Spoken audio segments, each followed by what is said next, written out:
All right, let's move to our next discussion of the day now. The traffic situation in the Apapa port area is not for the faint at heart. The hours of inactivity and wasted man hours is usually the tale from those who regularly take the trips to the area. For those who operate businesses in the Apapa area, they complain of poor sales as a result of low patronage from people who do not want a taste of the Apapa experience. 2 weeks ago, Apapa residents embarked on a protest march around the port environment and issued a 21-day ultimatum demanding action from government. They want the authorities to take decisive action to tackle the perennial gridlock and cluster of the area by container trucks and petroleum tankers. Our TVC correspondent Ifunanya Eze was there sometime and tells us a story. United in anger, these residents of Apapa Seaport community decided to march in protest against the menace of container trucks and tankers to their lives and the attendant gridlock that has become a daily frustration. The coordinated protest moved along streets in the port environment with musical accompaniment, followed by officers of the Nigeria Police Force providing security and traffic management. At the Area B police station, the leader of the group presented the area commander with a document containing their grievances. We therefore demand the following. Let the trucks and fuel tankers leave the bridges as well as all the access roads in Apapa and environs. I will definitely surely deliver a letter to the Commissioner of Police, and in order to know that the police will partner everything that is legal. That's why I have given you enough policemen. For a problem that originally started within Apapa, it has snowballed into a major Lagos traffic situation, making movement in the area and its environs a nightmare. For years, residents and business owners in Apapa have been forced to contend with the worsening traffic situation.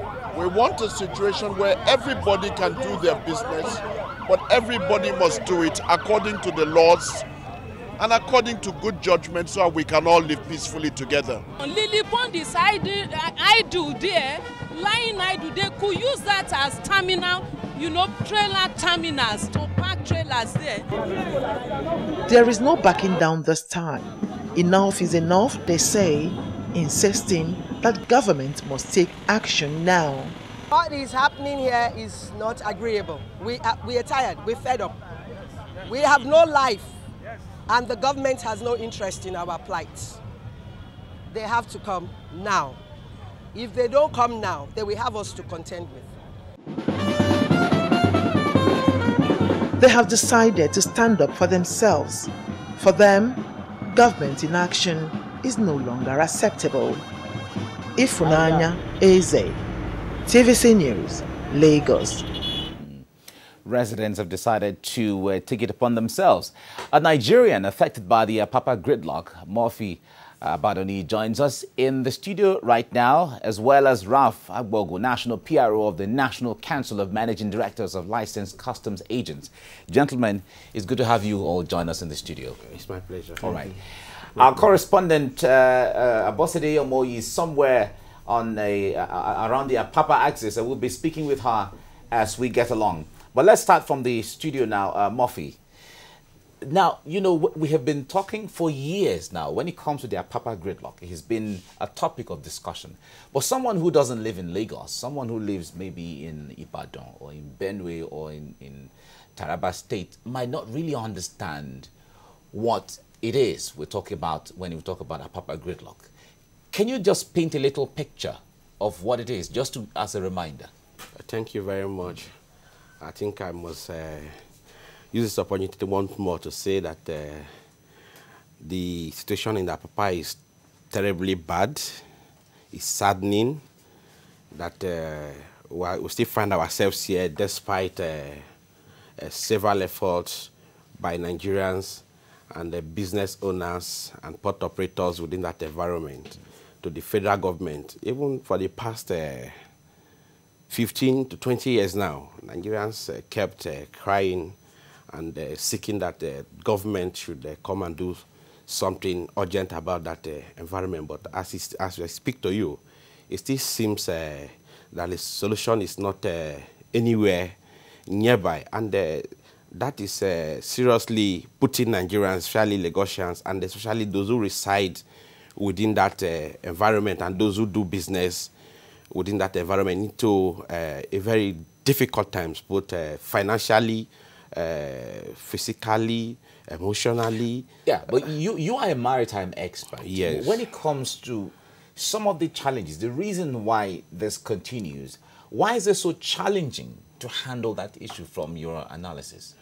I think it's just like every other problems we're having in our country as a people. It all boils down to, first of all, what I would call a lack of the willpower from various governments. And secondly, I will also attribute it to the fact that Nigerians are people who are ordinarily used to this idea of trying to manage situations. You see people trying to manage situations, even when it is at the detriment of their lives and all that. That is why today, if you get to Apapa, you see trucks parked for 1 week, 2 weeks, 3 weeks on top of the bridges. And you ask yourself, how do people cope? Within these trucks, you still see the Okada people and those who walk by, people trying to do their business, people are trying to earn a means. So why I said it boils down to lack of that willingness from the government. Because I've had several governments, and each time they come, they always promise to do one thing or the other around that our part as is. Don't forget, this is where Nigeria also generates a very large chunk of revenue, a very large chunk of revenue from particularly these two seaports, this Apapa and the Tinkan seaport. And one would just wonder why a serious government wouldn't take it seriously to ensure that whatever, despite the roads, whatever that is going to obstruct port operations within these two ports is supposed to be a priority to the government. All right. Let me bring Raf in here. He's the National PRO of National Council of Managing Directors. Now, when it comes to businesses, like Murphy said, there's a lot of money being generated in that region, in that regard. Yeah. But how, apart from the containers coming in, the oil business and all of that, the other businesses that are there, how has this affected or impacted the businesses? Well, gridlock has become a national crisis, and every other business alongside Apapa axis, port axis is shrinked. Soft up to packing off. A few days ago, we made a letter to the coordinator, multi-agency committee handling that. But then I will tell you something, it's inefficiency. On the part of Nigerian Ports Authority. Okay. Because the administrative will is lacking, the willpower to enforce certain recommendations. What are those? You want to pass us through some of the recommendations? Now, we discussed about, last time we discussed about Holding Bay. Now, I want to see this from an angle of conspiracy, because the terminal operators and shipping companies are all sister companies. And there is a modality put in place for this thing to be checkmated. Now, I'll tell you something. About 15th or 18th December last year, MPA came up with a pronouncement that all port operators, terminal operators, should provide their holding bay. And they were given an ultimatum of 4 months to clear off. But then, has it been enforced? Is it supervised? The problem we have here is recklessness. Yeah, but on the other hand, did the operators comply? Did they comply with the directive? That's what I'm saying. I've never seen anybody complying to this directive. Okay. Yeah, because I tell you something.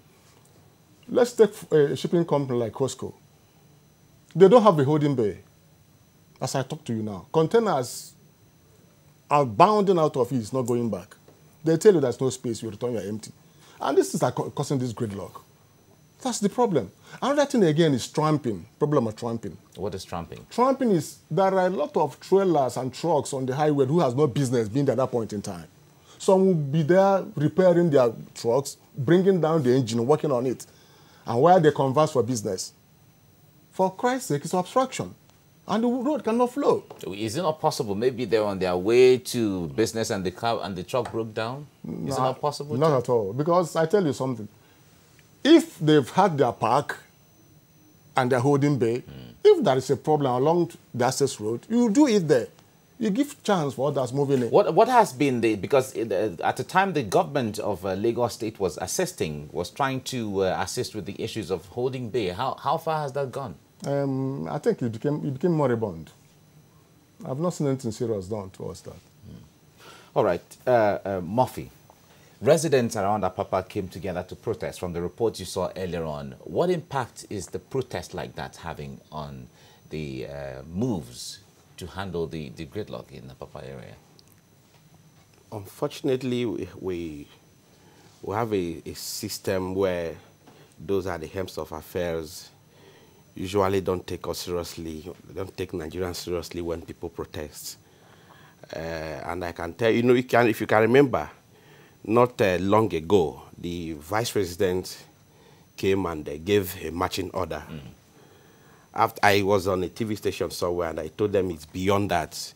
It's beyond the vice president coming to give an order. These are beyond, that is just from the surface. This is a typical problem that government need to sit down and really find a lasting solution. If you go to Apapa, you see naval personnel controlling traffic. You see military men controlling traffic, which shouldn't be. This is primarily not their duty. But these are just temporary measures to ensure that... just to assist. Just to assist. But it goes beyond that. I think I sympathize with those who reside within those environments. If you go into... Yes, okay, today is Thursday. Day before yesterday, I was going to Apapa. But because of this gridlock, I had to pass through the whole of Ajegule and Bandri. And I met a friend whom I have not seen for a very long time around Bandri. He was like, what are you doing here? I said, I'm going to Apapa. He said, here, Bandri? I said, that is it. So, and within that environment, you see trucks that has taken over their roads. And as a result, I can tell you that several of those streets have been damaged. Virtually all their covers have been destroyed. Ordinarily, that's Ajegule, those environments have no business whatsoever to do with those trucks that are going into the port. I can remember 20 years ago, 25 years ago, that I started working within the port. The roads were free. Trailers come into the port whenever necessary, and they go as soon as they are done with whatever business that brought them into the port. But today, it is no longer so. So I want to see a situation where it's serious, and I pray, since Nigerians like to pray, that we can have that serious government that will see that as a national issue, as a national disaster. And one of the major ways government can address that is to, first of all, look beyond the traffic, beyond this immediate telling naval officers to go and control. Begin to think about how you can build more seaports outside Apapa and outside Lagos if it is possible. What is happening in Nigeria is not something that is peculiar to us. It has happened in so many countries, but they all found a situation to it. It has happened even in Netherlands, where you have even the biggest seaport in Europe. It also happened in China, the Shanghai seaport, which is even the largest seaport in the world as I speak. But they all sat down and found a solution, not just a lasting solution to this problem. What is happening in Apapa is simple. It's just about, my brother here also talked about this willingness, which has always been our problem. We have not had that government that is going to have that willingness to see these problems as national issues. If you go to Apapa today, you sympathize with the business owners. Okay. You sympathize with those who reside around. We'll come back to this. Now, our reporter Abosede Omoyi joins us now live from Apapa. Abosede, good morning. It's good to have you join us now. Can you confirm what axis or what part of the Apapa you are and tell us what you are seeing? Good morning, Mike. We are at Apapa, very close to the police station on the way to Tinkan Island. We've been here for, quite some time now, and I tell you the traffic situation is really very serious. Now we can see some movement of vehicles around here. Before now, it wasn't like this. And we've had some people complain about the state of the road. Some have spoken about trying to access their offices, the fact that they have to stay in traffic for a really long time. I have joining me right here on the field the chairman of the Apapa Residents Association, Shola Ayovon. Some time ago, his association protested about the state of Apapa Road. Good morning. Please tell us more about the complaint of the Apapa Residents Association about the state of the road and gridlock. On 19th of December, there was a press conference held in which I gave a briefing about the situation on Apapa roads, after which an ultimatum, 21 days ultimatum was given that the government should do something about the traffic gridlock. Nothing was heard, and which prompted us to stage a protest on the 24th of December, and a protest was held where we marched from our Apapa Club to the area commander of the police in Apapa. A letter was lodged with the area commander to be sent to the onward transmission to the president. Through an official channel, a message was sent from the presidency that something is being done. But till now, we haven't had anything. We believe the government will do something since it has sent a message. We are still waiting. But as of now, you can see the situation. There's a task force, but I don't know what the task force is doing. It's as if the task force was created to facilitate the movement of the trucks only. These are cars coming into Apapa, and they've been forced to take another route. This is the road that has just been completed, and the bridge too, but it's inaccessible to the residents. We cannot take the bridge, we cannot take the road, because the task force have not deemed it fit to clear the road for us. The question to ask, was the road prepared for the trucks only? Because it seems the interest of the government and the task force is just to facilitate the movement of trucks and trailers into the Apapa port at the expense of the residents and other business owners in Apapa. You can see the cars taking a road they shouldn't take, and you can see the trucks, they have blocked the road. That's the situation we are in. So what's your next line of action as a Apapa Residents Association? Well, after the 21 days ultimatum given on the 24th of January, we're going to take a legal action. All right. Thank you very much, Shola Ayovon, for speaking to us. Well, right there, the chairman of the Apapa Residents Association, Shola Ayovon, speaking to us on steps that the residents of Apapa as a community have taken to resolve this. You know, earlier on, before you came into us, I spoke to some truck operators in this area, and some of them spoke about the fact that they've been here for over 3 days. As a matter of fact, we saw them, you know, brushing their teeth, trying to get breakfast, because it's like they have to be here until it's their turn to get to the tin can port where they have to pick up their goods. Let me make an effort to get some motorists. The vehicles are moving now, but then I'll try still get some motorists who can speak to us on this matter about what they face in their line of duty, getting to their places of work or their schools, as the case maybe. Let's just really step forward and see if we can get a few people to speak with. The traffic is moving now, but then of course, would I just continue on this? Good morning, sir. Thank you very much. I would like you to speak to me about what you experience on this Apapa road. You apply these routes virtually every day. The road is very bad. You see how the company, all the trailers, they are blocking all the way. So there's no road. So you can try, maybe you do the best. So what would you want government to do? Make you do all right. Because all this road is very bad. See how the trailers is bad. So thank you. All right then, thank you very much. Let me try speak to another person. Good morning, sir. So what government to do? They should come and see the way it is now. They should leave it, since Buhari is coming to Lagos this weekend. He should come and see the way it is now. They shouldn't remove the trucks. So they collect money, police collect money. Well, obviously, as it is, it's not just for the drivers themselves alone, but even for the passengers who have to pass through this. I'll just have another private citizen here who will talk to me about this. Good morning. We're talking about the Apapa Gridlock. Tell me your experience on this road, please. It's very thick and bad. Yeah?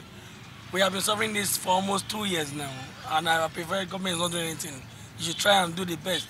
We are suffering. I've spent almost 3 hours coming to this work this morning from Sele bus stop here. I live at Agapa last week.